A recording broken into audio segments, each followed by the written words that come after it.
Saur sepuh dalam kisah Darah Biru.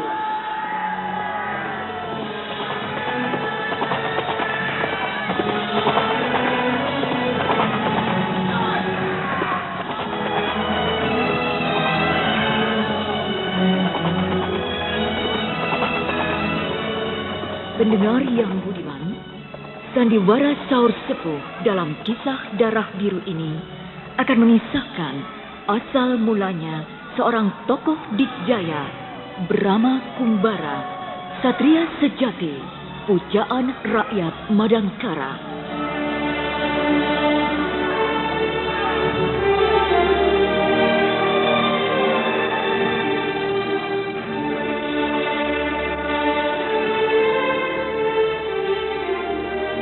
Inilah Darah Biru bagian pertama. Produksi Haravana Record.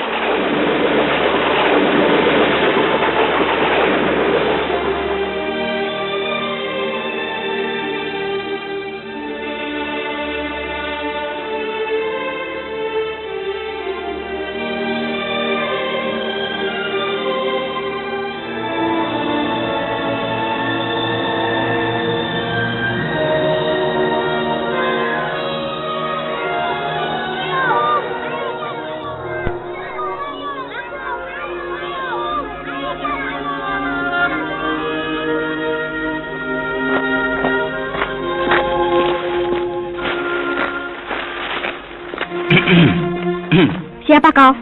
Saya, Brahma. Dan kamu? Utari. Utara? Utari. Oh, namamu Utari. Kukira timur, tenggara, selatan. Cengengesan. Kamu pendekar ya? Mau pendekar atau bukan, itu urusanku. Kalau pendekar, baiknya kamu pulang saja. Apa? Jangan melotot begitu ah. Aku tak kuat melihatnya. Sebab kamu tambah jadi cantik. Jangan bergurau.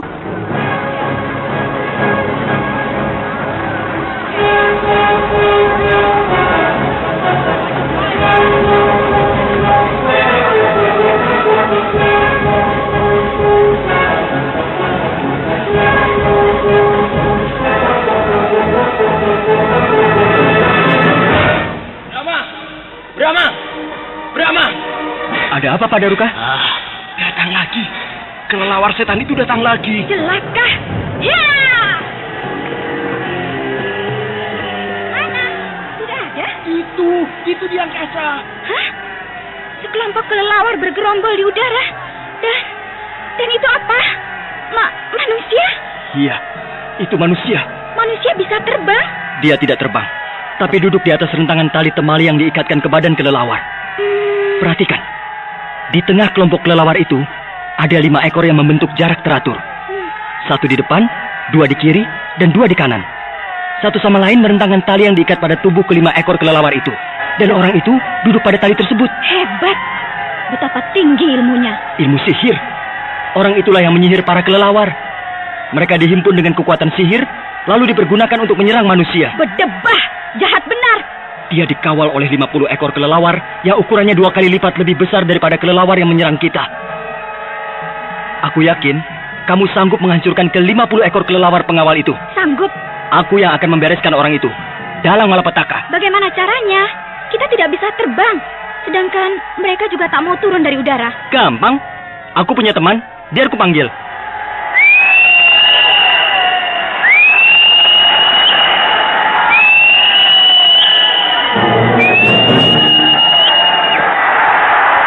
Siapakah kiranya dalang dari malapetaka itu?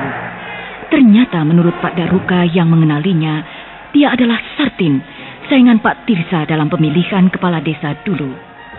Dia telah habis-habisan mempertaruhkan uang dan hartanya, menyogok penduduk desa agar memilihnya. Tetapi karena dia agak sombong dan keras, mudah marah, maka Pak Tirsa yang sabar bijaksana yang terpilih.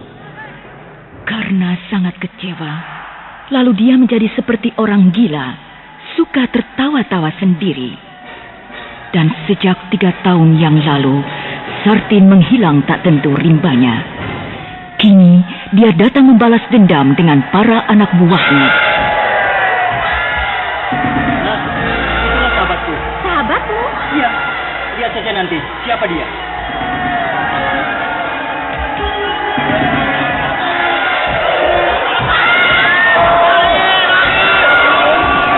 Ahoi, temanku! Turunlah!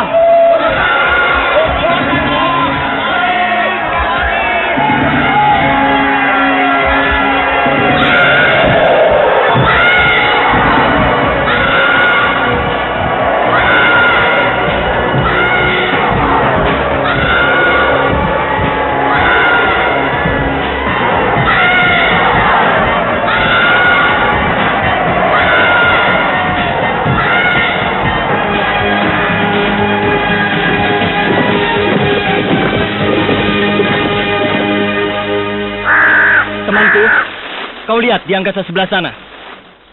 Orang yang berpakaian putih-putih bersama para kelelawar itu jahat sekali. Punya ilmu sihir. Dan dengan ilmu sihirnya, dia telah menyengsarakan rakyat desa Halimun sini. Dia harus dihabisi. Nah, bawalah aku naik di punggungmu, menyerbu orang itu.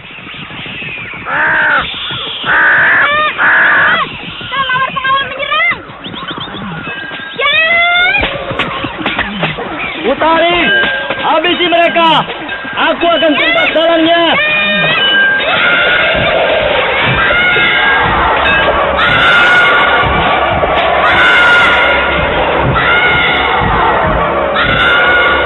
Brahma naik burung Raja Wali raksasa menyerang Sartin, tapi segera disambut dengan asap hitam yang keluar dari tangan Sartin. Brahma cepat menyapu asap hitam itu dengan angin ciptaannya, ilmu pemberian gurunya Asagina. Kemudian Sartin menyerang dengan semburan api, tapi dibasmi dengan hujan buatan Brahma. Lalu terjadilah pertempuran udara mati-matian antara Sartin dan Brahma. Celaka, kelima ekor kelelawar tungganganku mati semua.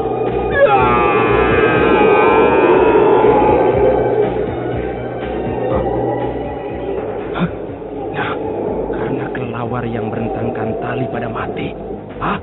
Sartin jatuh meluncur ke bumi. Sambar!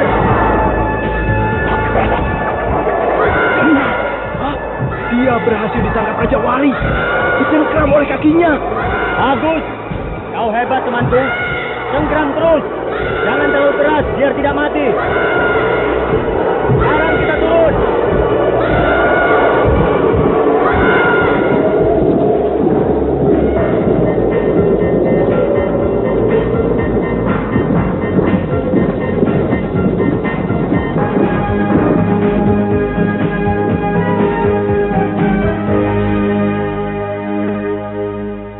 Sartin yang sudah menyerah tak berdaya, akhirnya diserahkan kepada Pak Tirsa.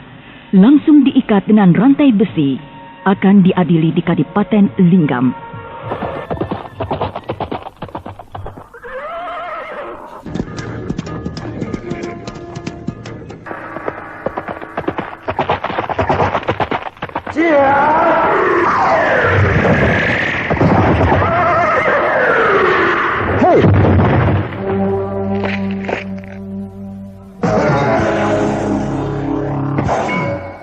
Berdebah, ada serangan gelap. Pukulan jarak jauh itu dahsyat sekali. Aku terlempar dari punggung kuda. Dan, kudaku mati. Tubuhnya hangus. Hanam, siapa orang itu yang melancarkan serangan gelap dari jarak jauh? Gardika! Brahma, urusan kita belum selesai. Hebat kau, Gardika. Dulu baru mendengar namaku kau sudah lari terbirit-birit. Tapi sekarang kau sudah berani mencegatku di tempat yang sunyi. Berarti kau sudah merasa yakin bisa mengalahkan aku. Pokoknya kau harus mati. Pendengar setia, tetap di sini dan subscribe Deka TV Channel. Terima kasih. Kau benar-benar harus mati. Marilah, Gardika. Racun dengan racun saling gempur.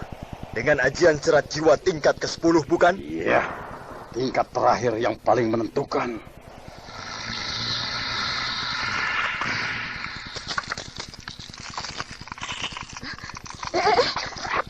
Tubuh Kakang Brahma dan tubuh Gardika, kenapa jadi begitu? Oh, Kakang Brahma dan Gardika jadi kayu. Ya, mereka jadi manusia kayu. Jadi wayang golek. Oh, mereka bergerak-gerak, tapi gerakan yang kaku dan patah-patah. Oh, mereka berdua itu sedang menggerakkan ilmu apa? Kenapa mereka berubah menjadi manusia kayu? Nah, sekarang mereka bergerak maju, saling mendekati. Oh, mereka berpelukan. Gardika memeluk Kakang Brahma dengan erat. Begitu juga Kakang Brahma memeluk Gardika dengan erat sekali.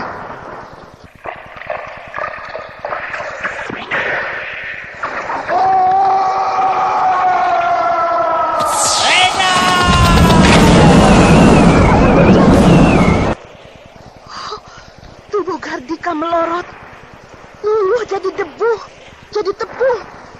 Ya, Gardika tidak ada. Yang ada hanya seonggok tepung.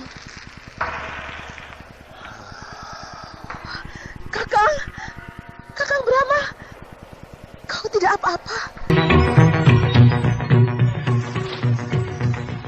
Selamat berjumpa orang-orang gagal. Senang sekali dapat bertemu lagi dengan tokoh-tokoh sakti Mandraguna. Mau apa kau mencari aku? Ada beberapa perkara yang harus kalian pertanggungjawabkan di muka pengadilan agung Kerajaan Madangkara. Oh, jadi kau mau menangkap kami? Iya, kalian berdua memang harus ditangkap. Sebab kalian adalah orang-orang Kuntala yang tidak mau menerima keadaan. Mau menangkap kami dengan apa? Apa kau belum sadar bahwa ajian serat jiwa kebanggaanmu itu berada di bawah ajian Waringin Sungsang? Aku pernah berkata kepada kalian bahwa ilmu andalanku yang merupakan sebagai pamungkas bukan ajian serat jiwa. Baik, aku ingin tahu seperti apa ilmu pamungkas kau itu.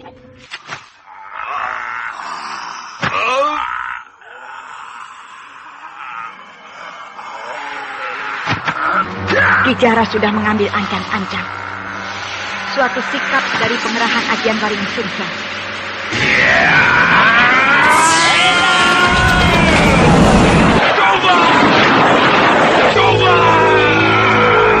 Kijara berkelibat cepat sekali menerjang ke arah Kakang Brahma. Dan dengan kekuatan yang hebat, tubuh Kijara membentur ke tubuh Kakang Brahma.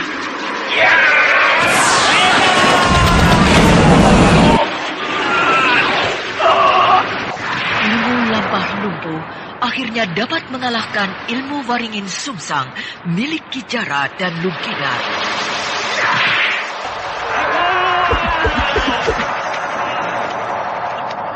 Dengan gemilang, Brahma mengalahkan kedua murid perguruan Gunung Saba itu.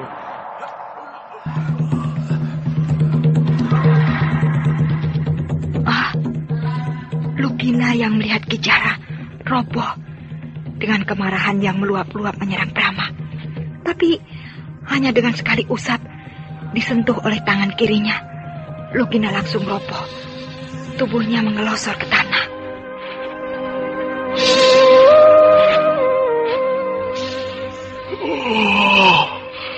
Aku jadi lumpuh.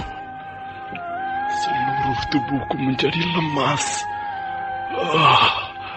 Aku tidak bisa menggerakkan tubuhku sama sekali. Brahma, kau memang manusia istimewa, Brahma. Aku tahu benar, kau tidak mempergunakan ajian serat jiwa. Entah ilmu apa yang tadi kau pergunakan. Aku sekarang menjadi orang yang lumpuh. Daripada jadi orang lumpuh, Lebih baik mati. Bunuhlah aku. Bunuhlah aku. Brahma, kau menang. Bunuhlah kami, Brahma. Ki Jara, Lugina, pantangan bagiku membunuh musuh yang sudah tidak berdaya. Aku tidak mau jadi orang lumpuh, Brahma. Alangkah hinanya menjadi manusia yang tidak berguna. Sia-sia. Kau tidak terluka dalam, juga tidak terluka luar.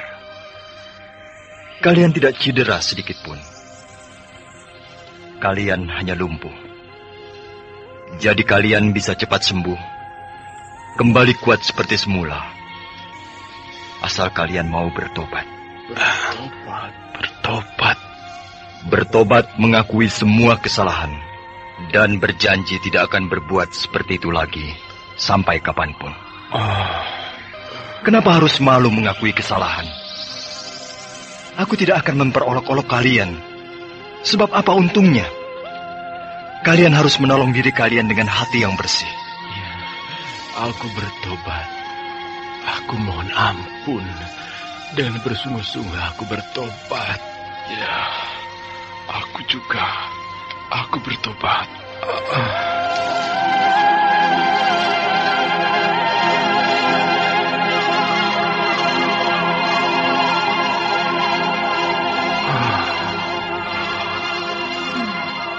Ajaib. Sungguh ajaib.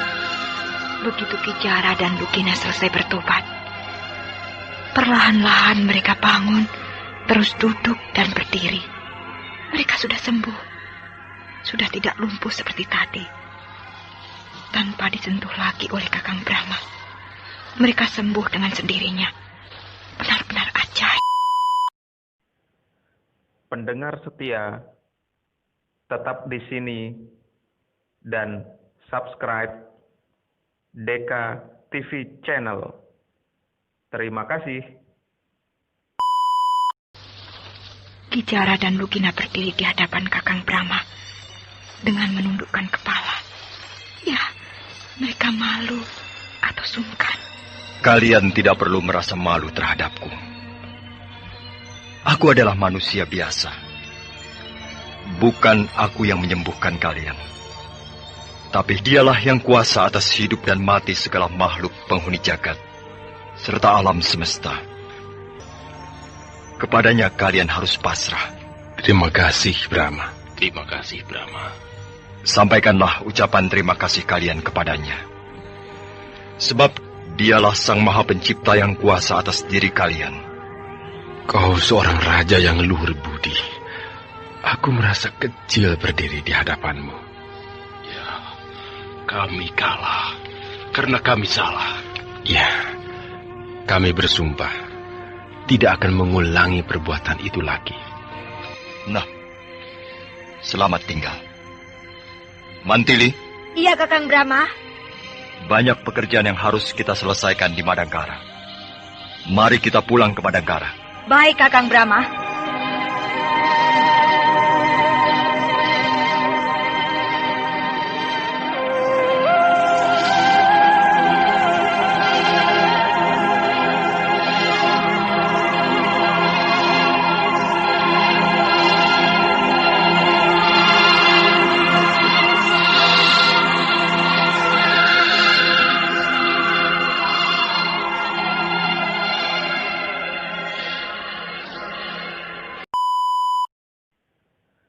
Pendengar setia, tetap di sini dan subscribe Deka TV Channel.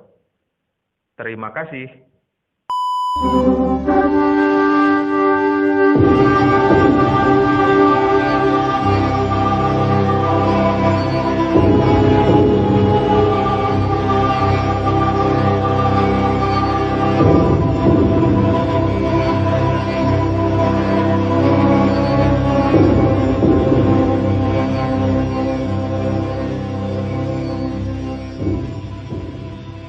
Saya telah bersalah, Kakang Brahma. Saya yang membuat Ki Jara dan Lugina bertarung, sehingga membawa kematiannya. Biksu Kampala, harus ditinggal mati sahabatnya. Padahal mereka datang untuk bermaksud baik, mengadakan pertarungan persahabatan. Kenapa kau jadi gelap mata, Mandini? Seorang pendekar yang mengalami kekalahan tidak seharusnya membagi duta.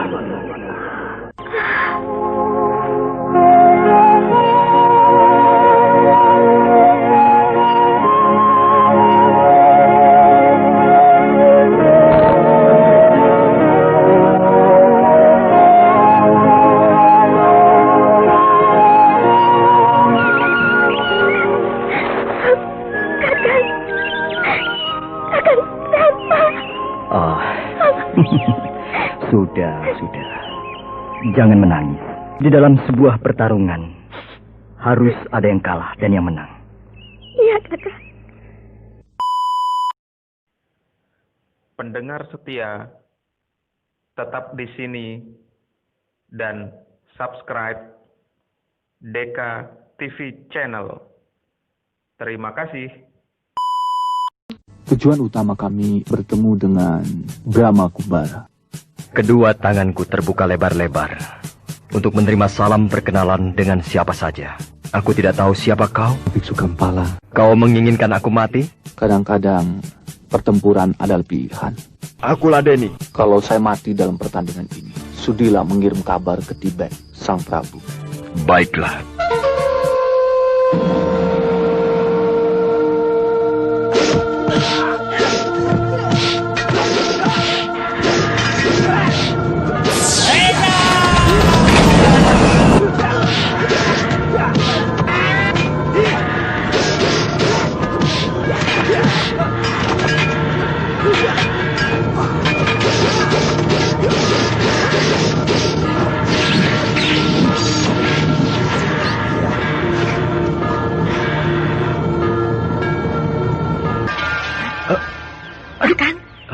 Kakang Brahma, kenapa?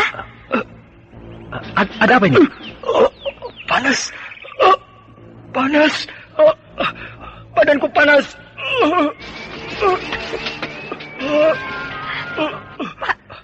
Panas.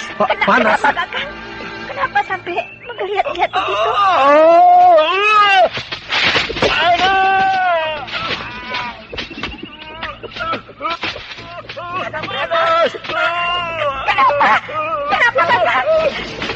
Kenapa berguling-guling di tanah? Tabib, mana tabib? Mana tabib? Tabib! Ayo cepat.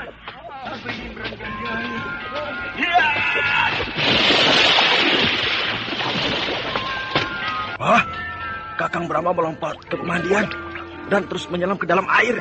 Ada apa dengan Kakang Brahma? Dia sangat kepanasan, berguling-guling di tanah. Sekarang nyebut ke air. Itu burung Raja Wali raksasa. Raja Wali datang. Kenapa dia tiba-tiba datang?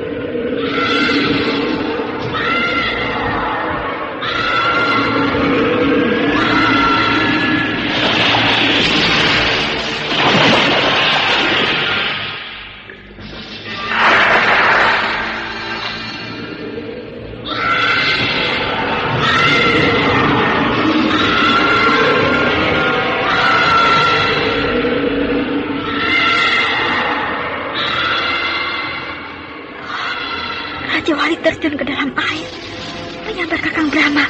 Dan sekarang dia terbang ke angkasa sambil membawa Kakang Brahma, dijepit oleh kedua kakinya. Kejadiannya berlangsung cepat sekali. Raja Wali menungkik, terjun ke dalam air, terus menyelam. Tiba-tiba muncul lagi sambil membawa Kakang Brahma, dijepit oleh kedua kakinya, dan dibawa terbang ke angkasa, terus menghilang.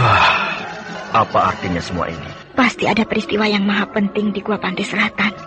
Dan Raja Wali membawa Kakang Brahma ke Gua Pantai Selatan. Firasatku juga mengatakan demikian. Ayo, kita susul Kakang Brahma ke Gua Pantai Selatan. Aku sudah bisa menguasai ilmu Tatar Bayu, meskipun belum sehebat Kakang Brahma. Tapi kecepatanku dalam berlari tidak terpaut jauh dari Kakang Brahma. Iya, benar. Aku digendong saja. Cepatlah naik ke punggungku. Baik. Hup, ya.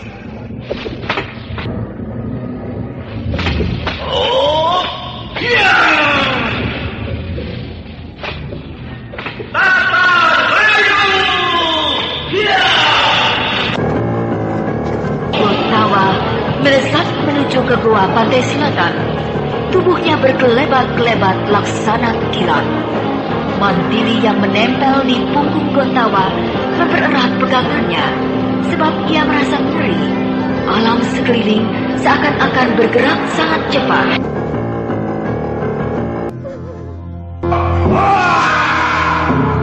Buta Agni.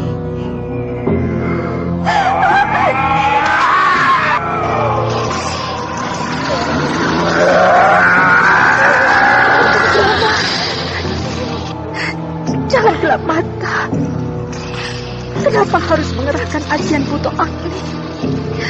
Sadarlah kakak, betapa penghancur hati kakak. Tapi janganlah lupa kepada Purwadaksi. Sadarlah Kakang Brahma. Saya mohon, kembalilah kepada wujud semula, wujud Brahma Purwa.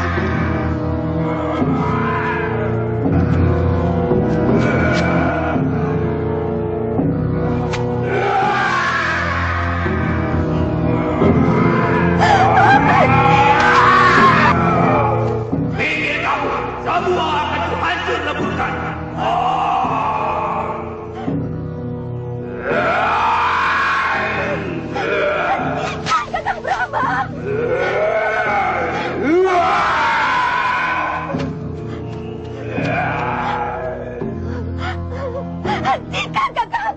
Hentikan! Seluruh jagat ini akan hancur kalau Kakang mengikuti hawa nafsu. Dan kalau Kakang melakukan itu, Kakang telah menyalahi kodrat sebagai makhluk. Ini penghinaan besar kepadaku. Mereka menginjak-injak harga diriku. Bukan hanya Kakang sendiri yang terhina, tapi semua rakyat Madangkara. Semua yang telah mencucurkan keringat membangun pesanggrahan ini merasakan apa yang telah Kakang rasakan. Tuanku Kakang Brahma, saya mohon kembalilah ke alam nyata. Saya mengerti tuanku mengalami goncangan jiwa. Tapi janganlah ajian Buta Agni menjadi pelariannya. Tak ada gunung yang tak hancur. Tak ada samudra yang tak kering. Tak ada rimba yang tak musnah. Bila tuanku mengamuk dengan ajian Buta Agni demi rakyat Madangkara, hamba mohon, kembalilah ke wujud yang semula. Saya adikmu, Kakak. Saya akan memeluk kakimu. Air mataku akan membasahi kakimu. Demi keselamatan umat manusia, Mantili sedia menjadi tumbal, Kakak.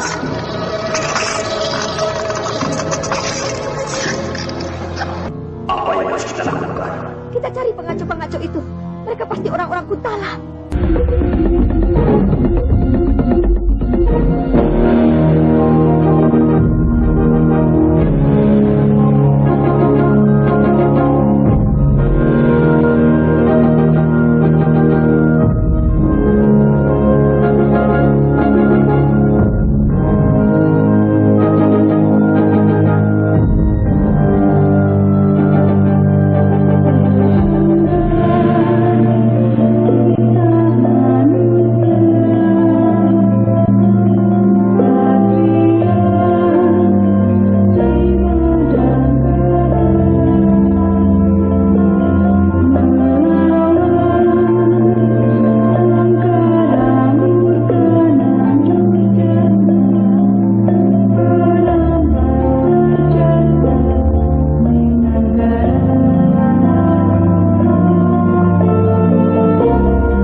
Patih Gontawa yang gagah perkasa itu bersujud di kaki Brahma Kumbara.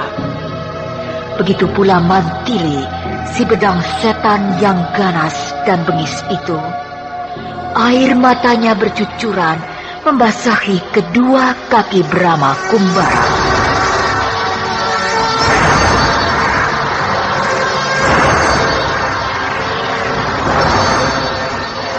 Brahma tidak kuat menahan goncangan jiwa. Dirinya berubah wujud menjadi raksasa yang sangat mengerikan. Menggeram-geram seakan-akan hendak menelan bumi. Ratapan Gotawa, air mata Mantili yang berderai membasahi kedua kakinya. Perlahan-lahan meresap ke dalam sanubari raksasa Buto Agni.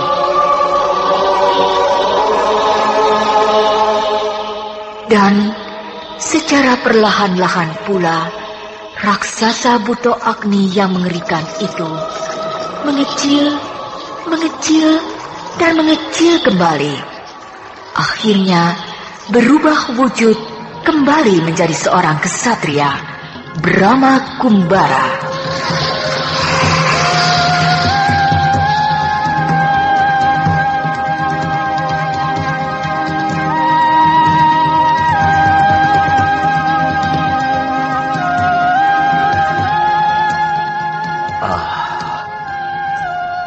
Bangunlah Gotawa. Bangunlah adikku Mantili. Semuanya telah berakhir. Kakang Brahma, rasa syukur yang tidak terhingga. Kakang telah kembali ke alam nyata. Hamba sangat bahagia. Tuanku telah kembali kepada yang utuh. Tuanku Brahma Kumbara. Marilah kita duduk-duduk di sana, di tepi sungai kecil yang sejuk itu. Ajak semua buruh dan para pegawai untuk berbincang-bincang dengan kita. Daulat tuanku, Kakang Brahma. Oi, semuanya berkumpul. Kasihan mereka. Mereka sangat ketakutan. Berlarian, bersembunyi, bertebaran ke sana kemari. Jangankan mereka. Saya sendiri merasa ngeri melihat wujud Buto Agni. Ya, aku hampir saja kehilangan kendali diri.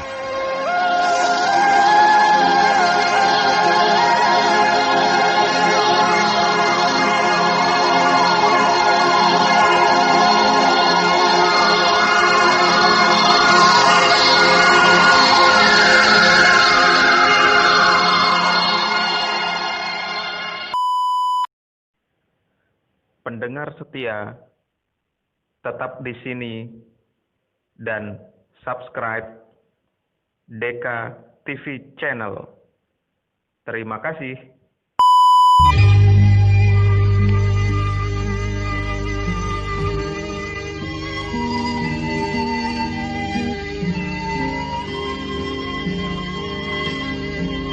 Brahma yang siang itu tengah duduk di singgasana kerajaan dan ditemani oleh Patih Gotawa yang setia, mendadak terkejut oleh kedatangan seorang pengawalnya dengan wajah seperti mayat, karena lengan kirinya putus.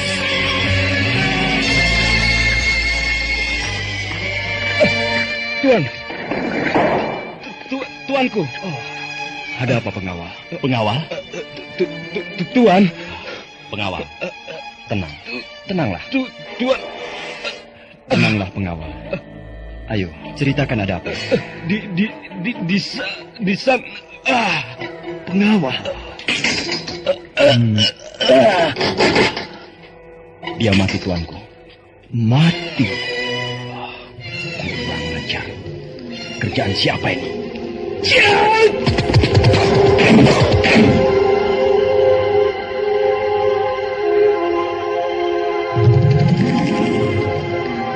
Gotawa yang tak dapat membendung amarahnya segera melesat pergi meninggalkan Brahma yang masih tercenung memandang tubuh pengawalnya yang dingin, kaku, dan membiru.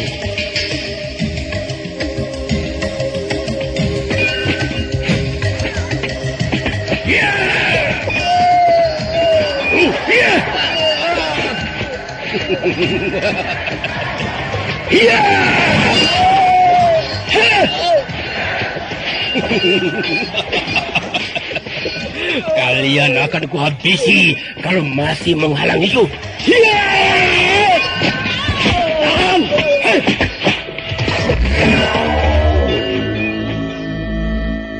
Kisana yang terhormat, siapakah Anda sebenarnya?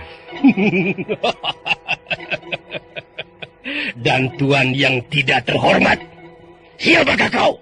Saya yang hina, hanya seorang abdi dari kerajaan Madangkara. Nama saya Gotawa. Oh, ini rupanya seorang patih yang gagah perkasa dari kerajaan Madangkara. Tidak usahlah terlalu merendah. Semua orang tahu siapa kau sebenarnya. Kau adalah seorang yang perkasa, dikjaya, dan pandai menggunakan ilmu apapun. Sudahlah. Jangan terlalu membesar-besarkan. Amboi, rupanya kau seorang yang amat arif. Walaupun kau seorang yang maha hebat, namun kau tidak mau dijuluki orang hebat. Saya bukan orang hebat, Tuan. Lagi-lagi Anda merendahkan diri.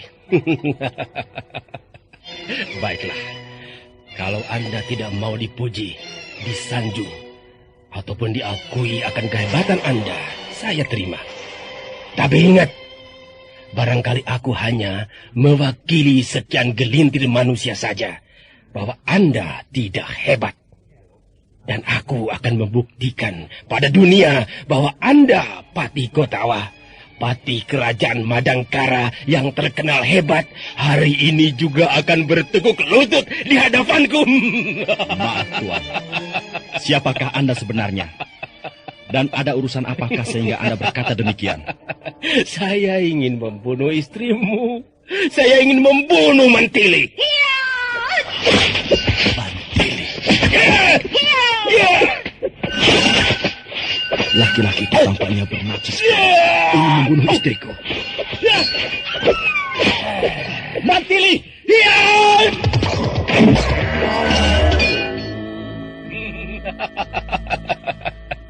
Ternyata orang-orang Madangkara yang terkenal jago.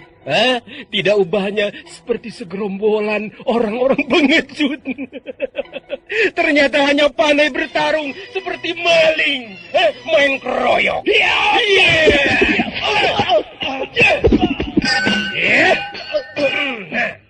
Sekarang kau harus mati, Patih yang agung.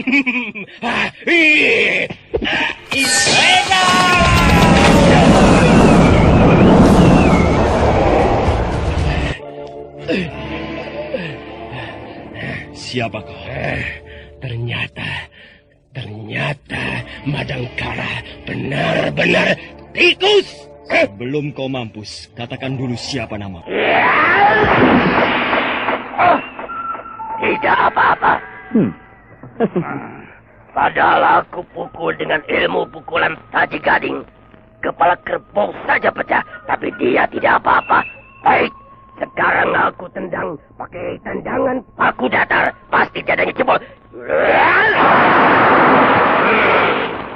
Gila, tidak apa-apa. Tembok benteng keraton jebol berantakan kalau aku tendang pakai ilmu tendangan paku datar. Tapi dia tidak bergeming sedikit pun. Baik, aku gempur dia dengan aji peting beliung. Tidak apa-apa.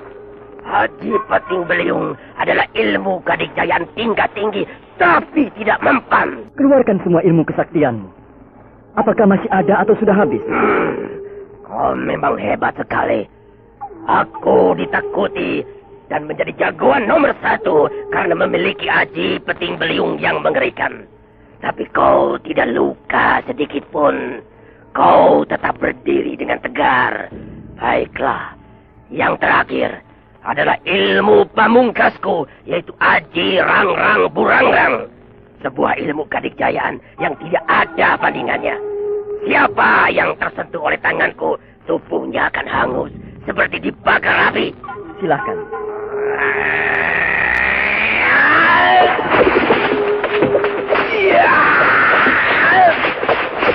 Gila. Tidak apa-apa juga. Tubuhnya kenapa tidak hangus? Barangkali harus aku cekik. Iya. Mampukkan dia. Disedot. Ada apa ini? Kenapa tanganku disedot? Disedot oleh siapa? Oh, tanganku tidak bisa ditarik. Menempel. Lengket sekali. Kau mempergunakan ilmu setan. Aduh, tenagaku disedot.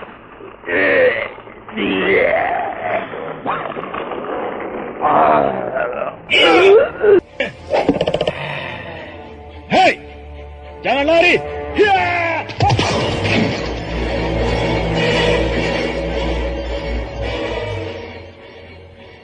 Dia menghilang. Gerakannya cukup sempurna. Ilmu meringankan tubuhnya pun lebih dari sempurna. Siapa dia? Pendengar setia, tetap di sini dan subscribe Deka TV Channel. Terima kasih. Daulat Tuanku Baginda Sri Maharaja yang Agung. Pengawal. Oh, pengawal. Seorang tamu dari Majapahit mohon menghadap. Dari Majapahit. Persilakan menghadap. Daulat Gusti Permaisuri.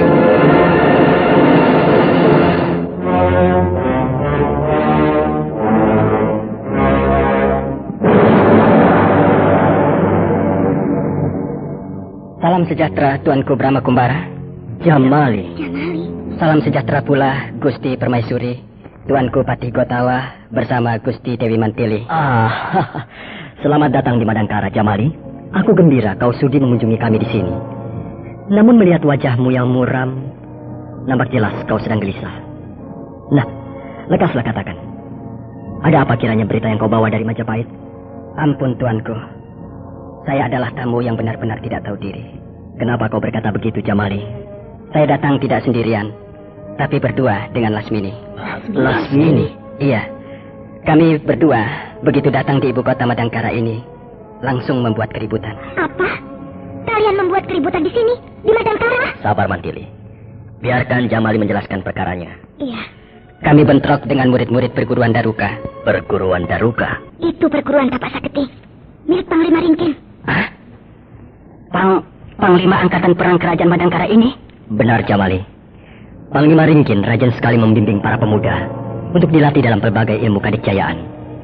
Dia menamakan perguruannya Perguruan Tapak Saketi. Celaka. Sungguh kami tidak tahu. Mana sekarang Lasmini? Masih di sana, sedang berkelahi dengan guru Daruka. Bercepat. Perempuan itu memang perempuan iblis. Aku bunuh dia. Sabar, Mantili. Aku ingin dengar dulu bagaimana duduk perkaranya sampai Jamali dan Lasmini bentrok dengan perguruan Tapak Saketi. Sebab yang kita tahu, perguruan Tapak Saketi anggotanya baik-baik, tidak pernah membuat keributan. Iya, Panglima Ringkin sangat disiplin, mengawasi setiap anggota perguruan Tapak Saketi dengan peraturan yang keras. Sedikit saja berbuat salah dipecat. Jadi aku yakin, pasti Lasmini yang membuat gara-gara. Jadi Lasmini harus dihukum. Kakang Brahma, izinkan saya menangkap Lasmini. Raja Mantili, Raja tidak berhak. Sebab yang lebih berhak adalah Panglima Ringkin. Panglima Ringkin sedang keluar kota, latihan perang. Para pengajar yang memberikan di perguruan Tapak Saketi ada 4 orang.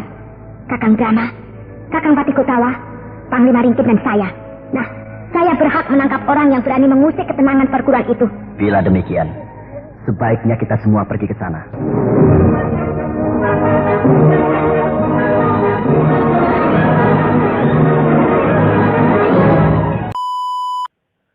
Pendengar setia, tetap di sini dan subscribe Deka TV Channel. Terima kasih. Aku di sini, Mantili. Dia di atas genteng. Hiya! Lasmini, apa kabar, Mantili? Kali ini aku tidak akan memberi ampun pada kau. aku pun tidak akan menolak lagi untuk meladeni kau seperti yang sudah-sudah. Maju kau Lasmini. Aku peringatkan padamu, kalau ingin selamat, kembali ke Padangkara. Parat, Mantili. Kau kira aku laku sama kau? Kau jangan besar kepala dulu, Mantili. Hebat benar kau Lasmini. Ada angin apa sehingga kau berani terhadapku? Rasa gentar ada batasnya, Mantili. Rasa sungkan ada batasnya. Rasa risih juga ada batasnya. Nah, sekarang rasa gentar, sungkan, dan risih sudah sirna sama sekali. Dalam pandanganku sekarang, kau tidak ada artinya sama sekali. Baik, mari kita buktikan. Apa yang kau andalkan, Mantili? Paling-paling kau hanya akan bertumpu pada kedua pedang mukjizat itu. Pedang perak dan pedang setan. Kedua pedang rongsokan itu sekarang tidak berarti apa-apa bagiku. Kau cuka. Paling-paling kau akan mengandalkan Aji Sirap Megananda. Ilmu picisan seperti itu sekarang tak ada artinya bagiku. Sama sekali aku tidak akan mempergunakannya. Sebab Aji Sirap Megananda ilmu anak-anak kecil. Hanya pantas dipergunakan oleh para pendekar ingusan yang baru turun gunung. Sekarang aku lain sama sekali, Mantili. Kau tahu Panembahan Pasupati? Guru besar perguruan Gunung Sabah? Nah, dia sudah tewas bertarung dengan aku. Panembahan Pasupati tewas? Kau terkejut bukan? Bisa kau bayangkan, Panembahan Pasupati yang kedikjayaan setingkat dengan Brahma bisa aku binasakan. Apalagi kau. Aku tidak percaya perempuan rendah macam kau bisa mengalahkan Panembahan Pasupati. Adalah mustahil. Kau cuma mengigau. Kau ingin bukti? Majulah, bangsat.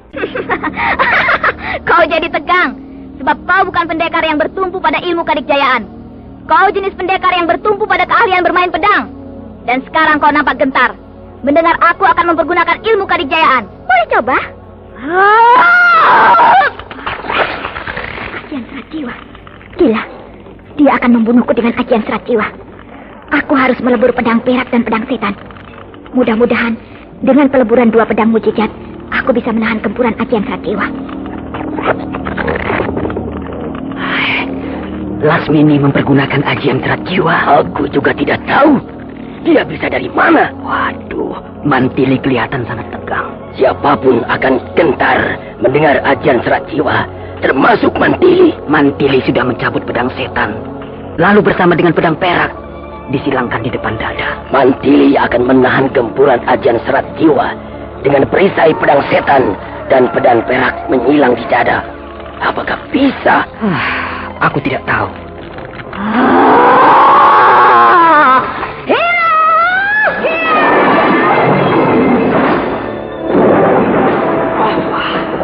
Mantili terlempar, jungkir balik, tapi bisa berdiri lagi. Dia tidak apa-apa. Aku selamat.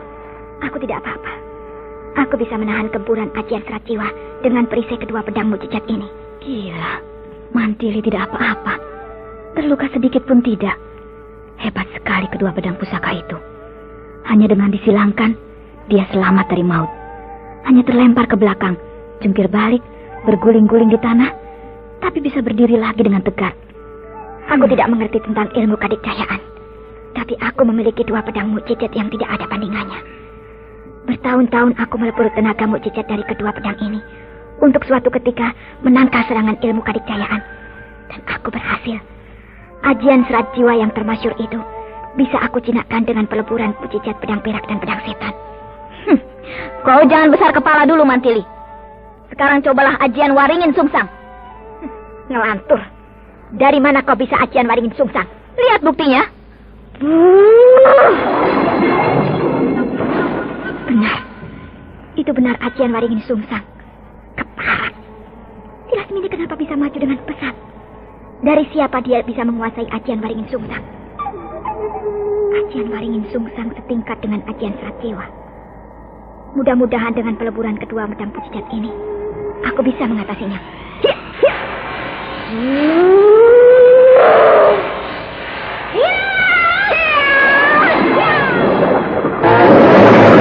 Mantili terlempar jauh sekali, jungkir balik, berguling-guling di tanah, sama seperti tadi.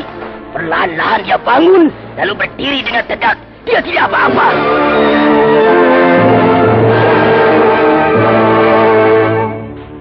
Gila, benar-benar gila. Digempur pakai ajian Waringin Sungsang juga tidak apa-apa. Hebat benar kedua pedang mujizat itu. Dua buah ilmu kadikjayaan tingkat tertinggi berhasil aku jinakkan. Kau mau apa lagi, Lasmini?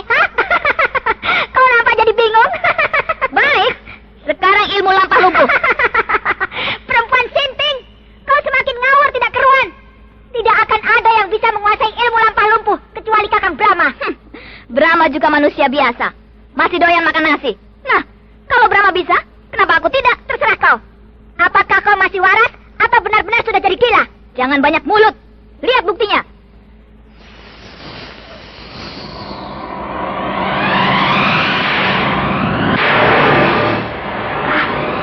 Ipis Durjana, apakah aku tidak sedang bermimpi? Dia benar-benar menguasai ilmu lampah lumpuh. Aku tidak mengerti. Aku tidak mengerti.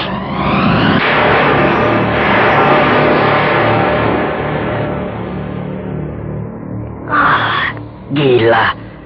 Lasmini itu sekarang jadi apa?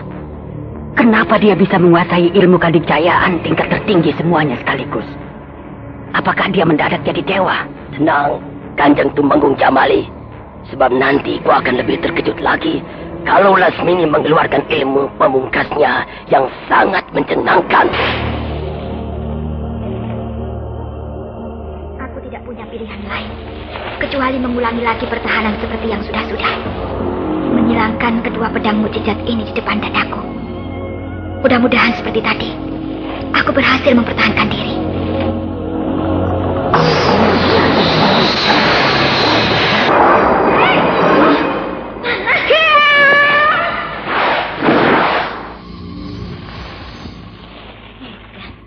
Setan alas, badan Mantili panas sekali. Tanganku seperti dibakar api yang berkobar-kobar. Dia itu memiliki ilmu apa? Tidak roboh oleh sentuhan ilmu lampah lumpuh. Seharusnya begitu tersentuh oleh tanganku, dia roboh, terkulai dan lemas, ambruk di tanah. Tapi malah sebaliknya. Tubuhnya terlontar, melambung ke udara, dan balik ke bawah, berdiri dengan tegar. Tidak cedera sedikit pun. Selamat. Aku lolos dari maut.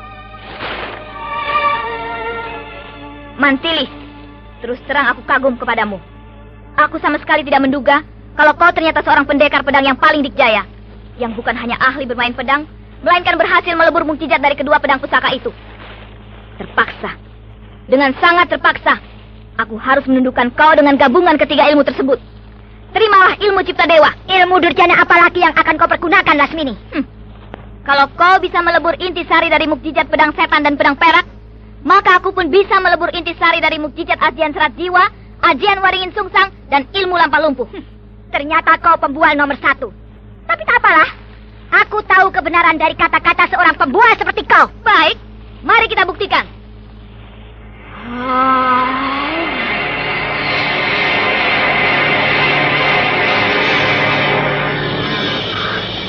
Aku mendengar suara yang mengerikan. Bulu rumahku berdiri. Aku merinding.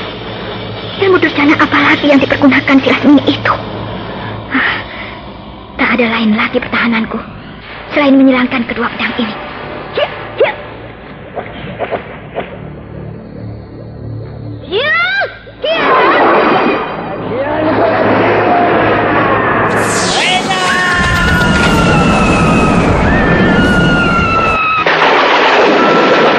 Sudah cukup, Lasmini.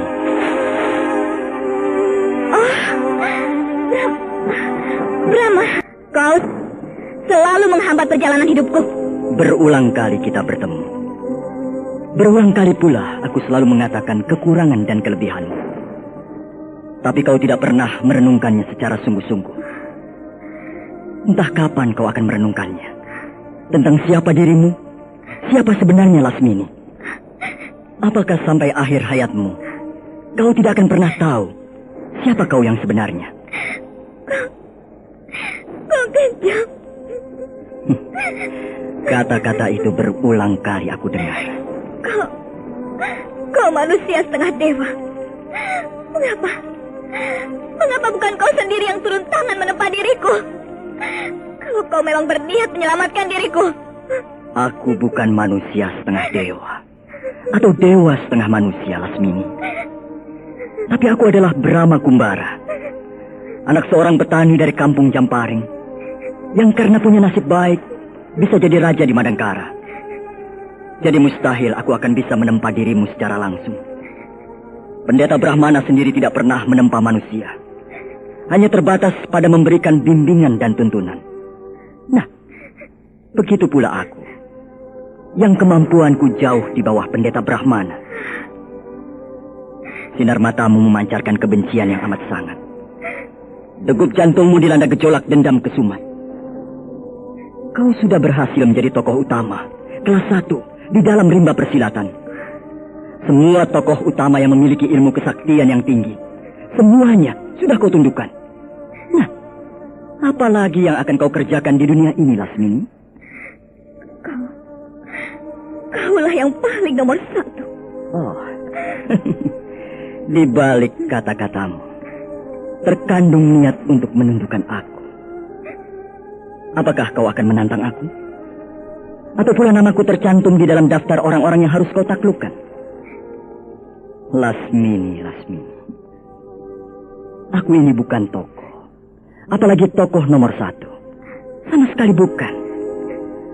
Jadi kalau kau berhasil mengalahkan aku, hanyalah kesia-siaan yang kau dapatkan. Sebab aku bukan tokoh yang nomor 1. Bicaramu lembut, tapi di balik kelembutanmu itu, kau menyembunyikan kesombongan. Buat apa aku sombong? Aku tidak punya apa-apa. Jadi apa yang akan aku sombongkan? Nah, gempurlah aku dengan ilmu cipta dewa yang dahsyat itu. Maka aku dengan seketika akan mati. Lakukanlah. Tapi aku pesan, mayatku jangan dibuang ke laut. Aku tidak mau dikubur di dalam perut ikan hiu. Aku lebih suka dikubur di sini, di dalam tanah. Aku benci. Mantili, aku tidak mau bertarung dengan kau. Cepat keluarkan ilmu cipta dewa. Kita teruskan yang dulu. Kau berani menantang aku karena kau sudah memiliki ilmu yang baru. Itu pasti. Dan pasti juga diberi oleh Brahma. Iya, itu sebagai bukti bahwa Brahma tidak akan dapat kau kalahkan. Meskipun kau bisa melebur 3 ilmu kadikjayaan, tapi Brahma tetap masih di atasnya. Nah, untuk itu dia mewariskan ilmunya untuk menundukkan ilmu cipta dewa yang menjadi kebanggaan kau. Aku lawan dengan jurus Sri Gunting. Jurus Sri Gunting? Aneh bukan? Ilmu kadikjayaan akan aku lawan dengan jurus silat biasa. Dan bukan oleh ilmu kadikjayaan lagi. Mustahil. Jurus ilmu silat biasa bisa mengalahkan ilmu kadikjayaan. Sekarang juga akan terbukti. Baik.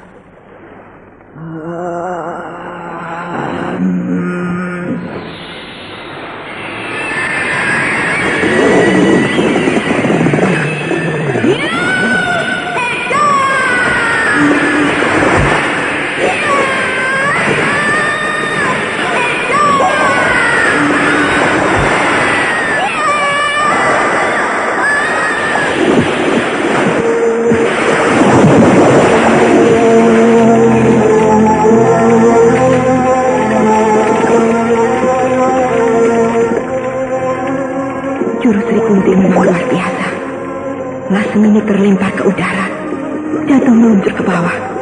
Aku hujam dengan pukulan penentuan, dan dia terbanting ke laut, mengambang di atas air. Kakang Brahma melarang aku membunuh Lasmini. Baiklah. Tuanku Brahma. Kami akan memeriksa kamu. Dinda Harnum. Iya. Silahkan memimpin pemeriksaan. Baik, Kanda. Lasmini, perbuatanmu selama ini sangat merugikan kami. Sehingga kami terlunta-lunta sampai ke negeri seberang. Lalu kau sadar, bahkan ikut dengan Kanda Brahma pulang ke Majapahit. Lalu sekarang kau datang ke Madangkara membuat kerusuhan. Apakah kau tidak sadar bahwa perbuatanmu itu dapat mencelakakan dirimu sendiri? Maksud kedatangan saya ke sini tidak bermaksud jahat. Saya hanya mengantarkan Jamali. Kerajaan Madangkara membuka pintunya lebar-lebar, mempersilahkan siapa saja yang ingin datang berkunjung ke sini. Tapi asal dengan itikat yang baik dan tidak mengganggu ketentraman masyarakat. Jamali ingin mengabdi kepada Tuanku Brahma. Saya yang sedang mengembara ingin tahu keadaan kerajaan Madangkara. Lalu minta kepada Jamali agar saya boleh ikut serta. Jamali tidak keberatan? Begitulah pasalnya, Gusti Permaisuri. Apapun alasanmu, yang jelas kenyataannya kau telah membuat keributan. Nah, bagaimana bicaramu dengan perkara itu? Saya akui, saya salah. Tapi percayalah, saya tidak bermaksud jahat. Sebab untuk apa saya berbuat jahat di kandang macan? Karena dengan mudah Tuanku Brahma akan bisa meringkus saya. Dan buktinya, digempur oleh pedang setan. Saya pun tidak berdaya. Untuk percaya kepada seorang tokoh persilatan yang mempunyai watak angin-anginan seperti kamu, agak sulit. Sebab jiwamu masih labil. Nah, Kanda Brahma, dari saya cukup sekian. Sekarang saya kembalikan lagi kepada Kanda Brahma. Baik, Dinda Harnum. Lasmini, dari tutur katamu menampakkan siapa dirimu yang sebenarnya. Seperti apa yang dikatakan oleh Dinda Harnum. Jiwamu masih labil. Kau memang memiliki ilmu kadikjayaan yang tinggi. Tapi jiwamu belum mapan. Dalam arti kata, kau belum memiliki dasar pendirian yang kokoh. Memang, agak sulit bagi kami untuk dapat menebak dasar nuranimu. Namun, itu bukan berarti kami menolak kehadiranmu di sini. Kami tetap akan membuka pintu bagi kamu. Dan kami tidak akan bertanya kepadamu berapa lama kau akan berada di Madangkara dan kapan akan pergi meninggalkan Madangkara. Sebab pertanyaan seperti itu tidak ada faedahnya untukmu. Aku tidak setuju dia ada di Madangkara. Bagaimana, Mantili? Lasmini harus diusir. Keluar dari Madangkara. Kalau ada dia, bisa kacau semuanya. Aku tidak mengerti. Kenapa kau benci kepadaku? Kau racun. Pembuat malapetaka. Tukang bikin onar. Kapan aku menimbulkan bencana dan malapetaka? Kapan? Kapan aku bikin onar? Kalau aku bermusuhan dengan Tuanku Brahma, itu dahulu. Karena aku dendam. Tunanganku terbunuh. Tapi semua itu sudah aku lupakan. Aku memang telah berbuat salah. Tapi apakah orang itu akan salah selamanya? Jangan banyak dalih. Kau memang pintar bicara. Ayo keluar. Kita bertarung sampai mati. Supaya jujur, aku tidak akan mempergunakan pedang setan. Rai Mantili. Kita sedang dalam persidangan, bukan dalam arena pertarungan. Sabar, Rai. Duduklah dengan tenang. Maaf, Kanda Dewi Harnum. Saya tidak bisa menyukai Lasmini. Duduklah, Mantili. Jangan berdiri berkaca pinggang begitu. Biarlah Kakang Brahma yang memimpin sidang ini. Iya, baiklah. Nah, Lasmini. Sikap Mantili dengan jelas menunjukkan bahwa dia sangat tidak suka kepadamu. Lalu bagaimana bicaramu? Terus terang, saya kagum kepada para pemimpin kerajaan Madangkara ini. Tuanku Brahma telah bersikap arif dan bijaksana kepada saya. Begitu pula Gusti Permaisuri Dewi Harnum dan Paduka Patih Gotawa. Tapi juga saya kagum kepada Mantili yang memiliki watak belak-belakan. Terus terang, dengan terbuka mengatakan apa adanya. Suka dikatakan suka, benci dikatakan benci. Tidak ada yang ditutup-tutupi.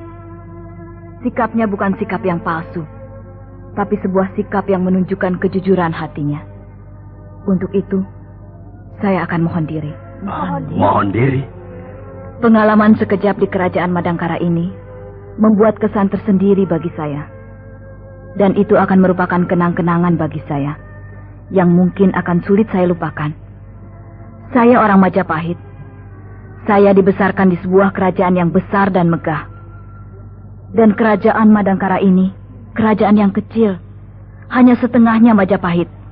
Tapi setelah saya menyaksikan sendiri, saya dapat merasakan bahwa para pimpinan tertinggi kerajaan Madangkara ini telah bekerja dengan sungguh-sungguh. Sehingga kerajaan yang kecil ini menjadi sebuah negara yang cemerlang dan nilainya tidak di bawah Majapahit. Itulah kenyataan yang saya dapati di sini. Sekali lagi, saya kagum. Daulat Tuanku Sri Baginda Maharaja Brahma Kumbara. Saya Lasmini mengaturkan sembah untuk kembali ke Majapahit.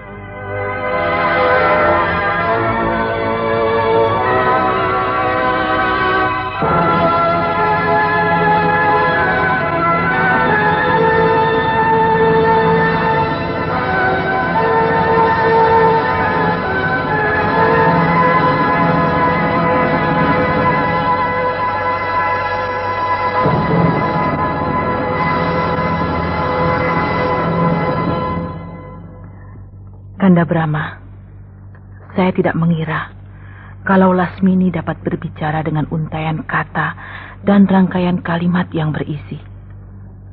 Seakan-akan dia memiliki bakat sebagai seorang negarawan yang patut diketengahkan.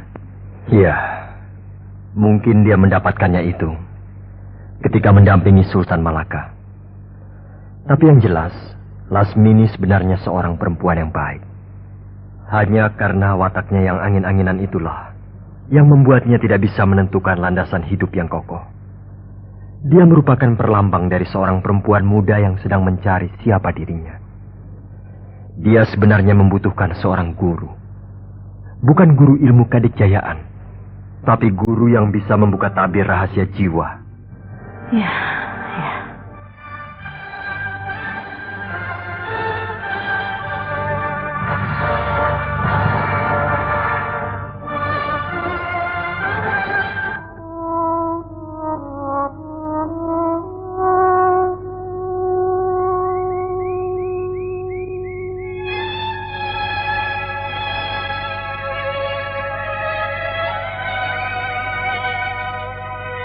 Sudahlah Jamali, kita sudah berada di tapal batas kota. Kau tidak usah mengantarkan aku terus. Aku bisa pulang sendiri ke Majapahit. Baiklah, selamat jalan Lasmini. Iya, kau telah menentukan pilihan yang tepat. Di Madangkara, kau akan mendapatkan apa yang kau cita-citakan. Mengabdilah dengan setulus hati kepada Tuanku Brahma, sebab dialah orangnya yang akan membuatmu menjadi seorang manusia yang sejati. Lasmini, seharusnya kau juga menjadi murid Tuanku Brahma, supaya sepak terjangmu dapat terkendali. Aku ingin Jamali, tapi adiknya, Mantili, dia benci kepadaku. Aku tidak mau bermusuhan dengan Mantili. Dia adik kandung kesayangan Tuanku Brahma. Ada apa? Mantili. Mantili? Mana? Di atas pucuk pohon kiara yang paling tinggi itu. Di belakang kita. Mau apa dia? Mantili, turunlah, kemarilah. Hebat kau Lasmini. Indra keenam kau sangat peka. Bisa tahu kepadaku yang bertengger di puncak pohon kiara. Kau memperhatikan aku dari tadi. Apakah kau mau membunuh aku? Tidak. Hei, kenapa kau mengulurkan tangan? Kenapa kau mengajak aku berjabat tangan? Apa maksudmu? Aku terlalu kasar kepadamu. Apakah ini sebagai suatu tanda persahabatan? Kau bilang aku berwatak jujur, terus terang, belak-belakan. Nah, kau sebenarnya perempuan yang baik. Aku benci kepadamu karena kau pernah membuatku sakit hati. Tapi semua itu sudah berlalu. Aku sudah melupakannya. Aku terima uluran tanganmu. Terima kasih. Tapi itu bukan berarti kau boleh bermukim di Madangkara. Iya, aku mengerti. Dan itu akan aku buktikan. Bagus. Selamat jalan Lasmini. Selamat tinggal Mantili. Selamat tinggal Jamali. Selamat jalan Lasmini.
Pendengar setia sandiwara Saur Sepuh, demikianlah akhir cerita Saur Sepuh.